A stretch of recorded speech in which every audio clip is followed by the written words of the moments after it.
से भी पहले थे जिनकी पूजा मुख्य अतिथि जी को चित्र के माध्यम से सब परिचय कराया जा रहा है कि कब कब सम्राट अशोक ने किस किस परिस्थिति में कौन कौन से रूप का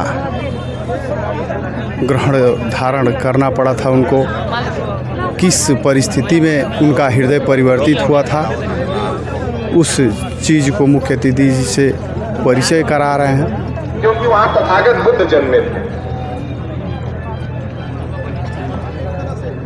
एक एक चीज़ को बारीकी से बताया जा रहा है, परिचित कराया जा रहा है।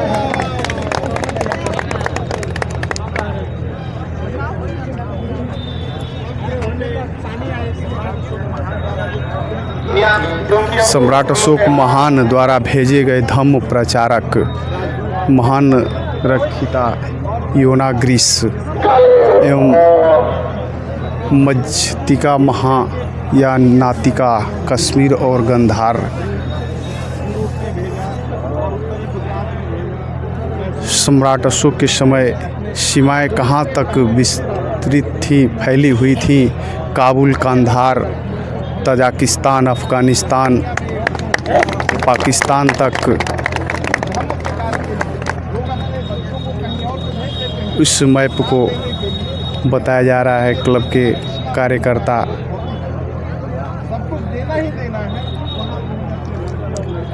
जीवनदीप के द्वारा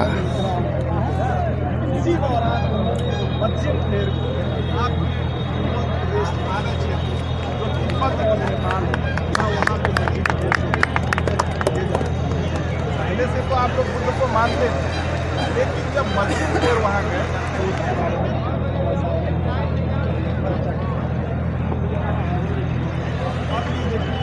ये चर्चा हम नेपाल गए हैं तब जाके बहुत सी चीज़ें नेपाल जाने के समय बुद्ध विडम्ब कालीन शाक्यों का गमन। महाजनपद काल में विडम्ब के आक्रमण के कारण शाक्य कोलीय की एक शाखा कपिलवस्तु से काठमांडू की तरफ चली गई। वहां उन्होंने पूर्व बुद्धोत्व व तथागत बुद्ध की परंपरा को जीवित रखा एवं दो नगरों को स्थापना की, उत्तर कोलियग्राम, दक्षिण कोलियग्राम।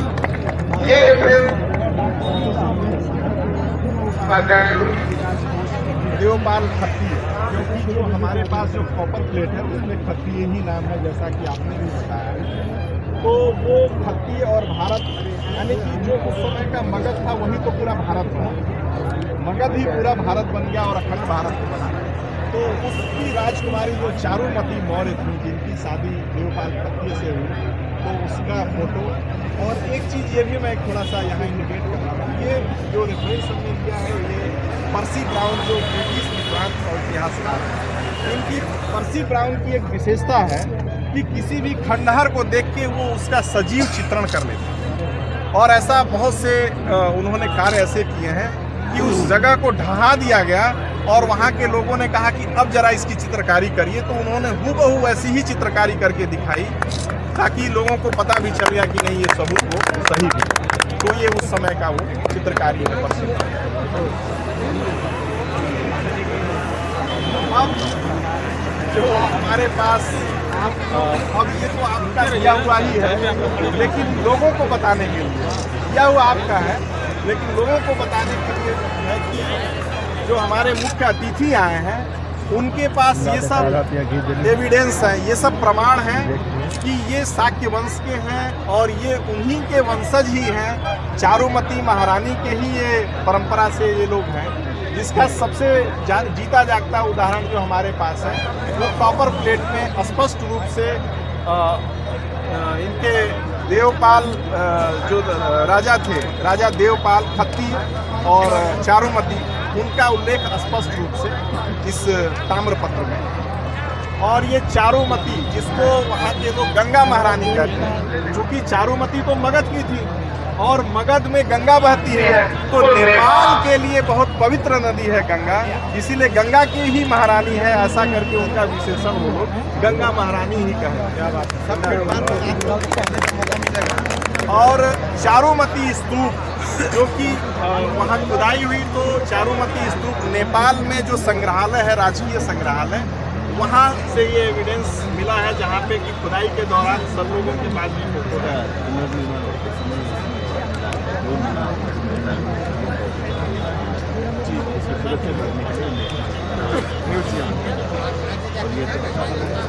ये तो अभी भी सर के बिहार में अभी भी और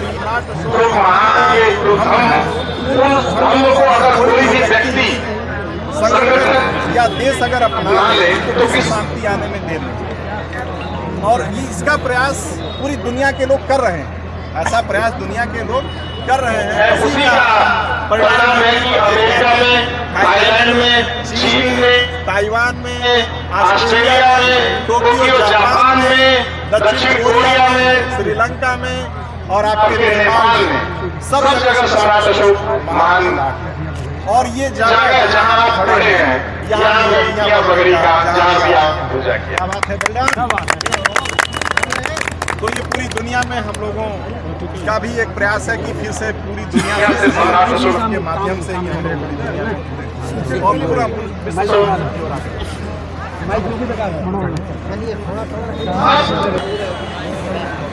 बताया कि हम भूल चुके थे कि हम कौन, और ये सब श्रेय इन्हीं लोगों का है, तो इसलिए हम लोग इनको भी याद कर रहे हैं।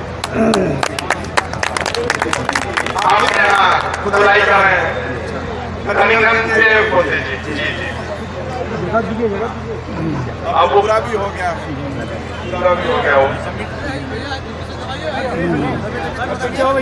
थोड़ा पीछे हो जाएगा। वो पवित्र दिन, जिस दिन को हम लोगों ने चयनित किया, तो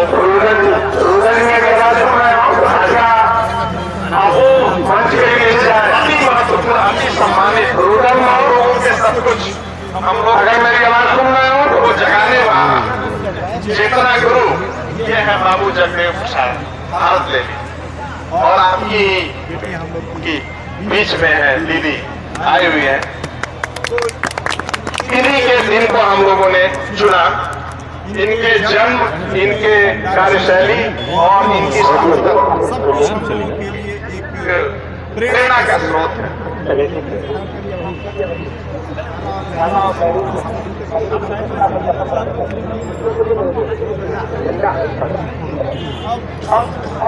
हम लोग आते हैं आगे।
तालियों में जोरदार तालियां बननी चाहिए।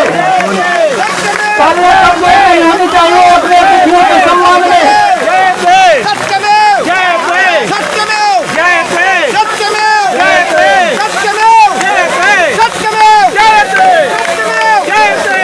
आगे से पीछे तक तालियां इसी तरह बजते रहे जब तक हमारे अतिथि मंच पर नहीं आ जाएंगे, तब तक तालियां उसी तरह से बजती रहे।